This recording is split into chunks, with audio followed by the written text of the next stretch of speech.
Happy holiday season, ladies. Okay, if there's one thing that I do not do during the holidays, it's stress out anymore. Look, we don't need a study to tell us that most people, especially women, feel like they have less time, more responsibilities, and higher expectations placed on them during the holiday season, which quite frankly just sucks the jolly out of everything. For me, it took a conscious reframing of the expectations that I place on myself, plus the implementation of just a few key strategies, and that's what I'm going to share with you today.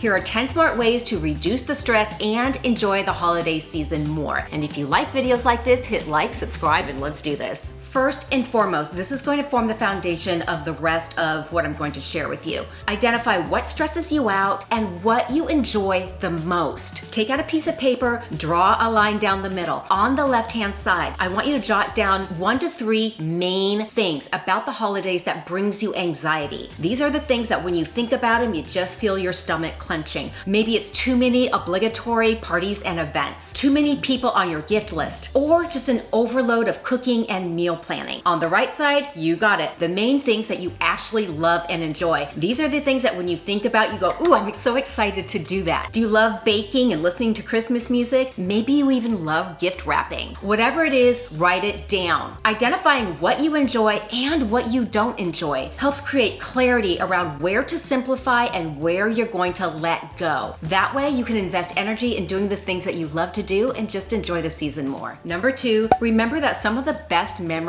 are made from imperfect moments. This is kind of my only nebulous, warm, fuzzy point, but it's so fundamental that I want to bring it up. No matter how hard we try, the season is going to be filled with imperfect moments. That's just life. Instead of getting upset or feeling anxiety-ridden, embrace them. One year at Christmas Eve at my family home in Seattle, my mom and dad and sister and I were having way too much fun, drinking martinis, singing, dancing, laughing, and although we did manage to sit down for steak and lobster, the next morning we found the green beans, the mashed potatoes, and the drawn butter for the lobster sitting in the warming drawer in the kitchen.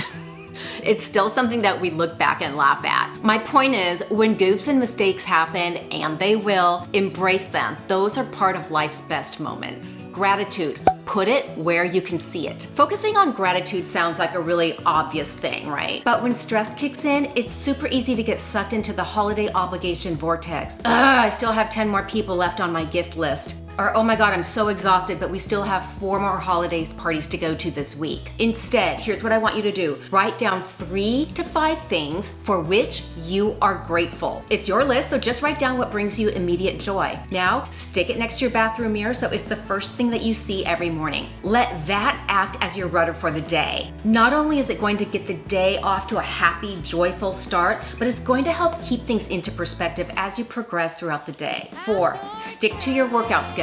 Hard stop. This, in my opinion, is one of the key fundamentals to enjoying the holiday season. We all know how awesome a good kick-ass workout makes us feel, so why would you give that up? Plan the work the plan. Sure, you may have to cut it short every now and again, but you can at least get something in. At least 45 minutes, 30 minutes of cardio, 15 minutes of good strength training. If you're traveling like we sometimes do too, this is what I do. Typically, Thursdays are my rest day away from the gym. If we're leaving for a trip Wednesday morning and I'm not gonna have an opportunity to work out, I count that as my day off from the gym. Then when we arrive wherever we are, I work out on Thursday instead. I know that it's going to make me a happier, more jolly person, and I just feel better. Number 5, stick to your regular diet. 80 to 90% of the time. Look, our community here is very health and fitness oriented, so I know I'm kind of preaching to the choir, but I'm gonna say it anyway. I rarely, if ever, gain weight during the holidays because I've learned over time that I feel better sticking to my diet 80 to 90% of the time during the holiday season. That way I stay on track. Look, holiday goodies are delicious and I have a notorious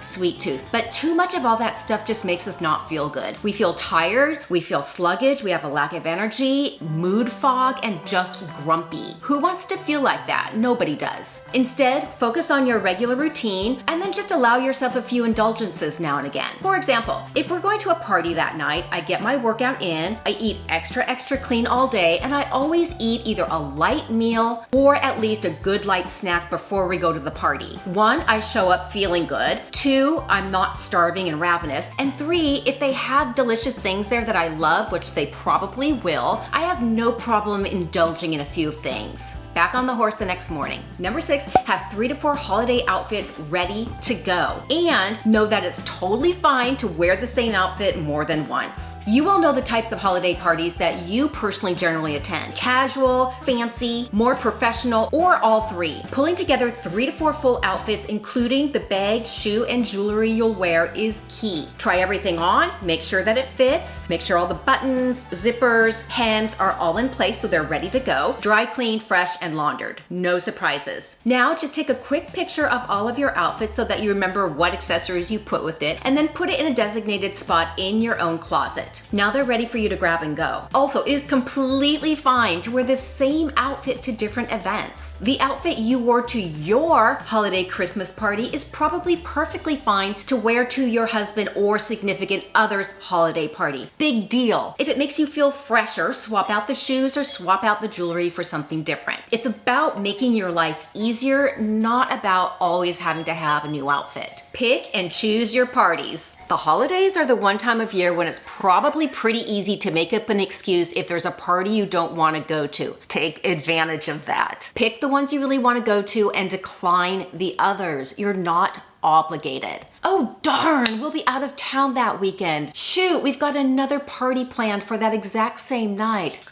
Bummer. Caveat, for your own company Christmas party, I know I'm going to get asked this. Do you have to go? Listen, you don't have to do anything, but unless you're planning on giving notice, it's probably a good idea to just be a team player and show up if it's even for an hour. It just goes to goodwill feelings. Just remember the 2-drink maximum rule. I think I've talked about this many times. Having any more than 2 drinks at a company Christmas party is usually never a good idea. And can I tell you, how many what we used to call career-ending moves took place at the company holiday party? Don't be that person. Number 8, simplifying your gift giving. Truth be told, I am a notorious overgiver of gifts, especially with my family. I've always done that even when I didn't have 2 pennies to rub together. But let me share some things with you that other families do. I have to look at my notes for this. My husband's family draws names every year, so each person is only responsible for buying a gift for one other person. Other families put a small budget into place to which everybody adheres, while other families focus maybe more on like a very nice Christmas brunch and spending time together and just open and do stockings. Bringing the focus back to spending time together with gifts as a backdrop, but not the main event, is a nice way to simplify and focus on what the season is really about. But don't forget to fill my stocking. Shop online and take advantage of gift wrapping services. I get that some people like to shop in person for certain things. I personally buy everything online, everything. And when gift wrapping services are available, I will happily pony up $5 to save the time. Gifts arrive perfectly wrapped, and then I just place them in a room that I've designated for gifts in each person's particular pile. Christmas Eve comes and I just place the gifts underneath the tree, each person's pile perfectly organized. And this is one that has really saved me a lot of time.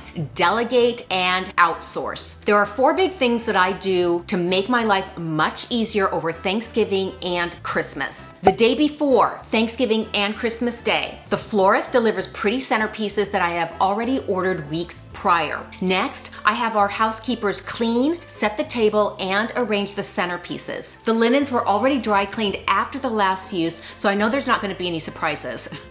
Next, I have them lay out all of the serving dishes and label them. Turkey platter, cranberry sauce, stuffing. So on the day of, if you're having a martini or something, there's no, hey, where are the gravy boats? If you have kids, there's certainly no reason you can't delegate table setting responsibilities to them. I know that my mom had my sister and I do that quite a bit when we were growing up, and it just made her life easier. Or husbands are great table setters too. They can also be in charge of lighting all the candles and pouring everybody's wine. Look what you can do. If you're hosting dinner, have every family member bring a dish, a side, a dessert, a bottle of wine. Look, one thing that I've learned is that people love to help. So help them help Well, you ordering the Christmas tree. I love this shortcut. In San Diego, we have a company called The Pinery. They're great. You order your tree online, they deliver and set up the whole thing. After the holidays, they come back and they haul it away. Easy. I promise there is something very, very similar in your own area. Just Google Christmas tree delivery and pickup in my area. You'll undoubtedly have a ton of choices that you can look into. Christmas gift wrapping. This can be a really big time suck, especially if you have a bigger family. I have the lady that helps us with our house do all of my gift wrapping. It is a huge time saver. Other options, if you have kids, they can certainly do the gift wrapping, or I bet you have a teenager in your area who would love to make some extra Christmas money by wrapping your gifts. Listen, when I was 16, I would have wrapped your gifts better than Martha Stewart because I would have loved some extra Christmas money. Take advantage of that. Okay, ladies, I hope that you found those 10 tips helpful, and if there's anything that you would love to add, we all learn from each other, please comment below, and until a couple days from now, happy shopping!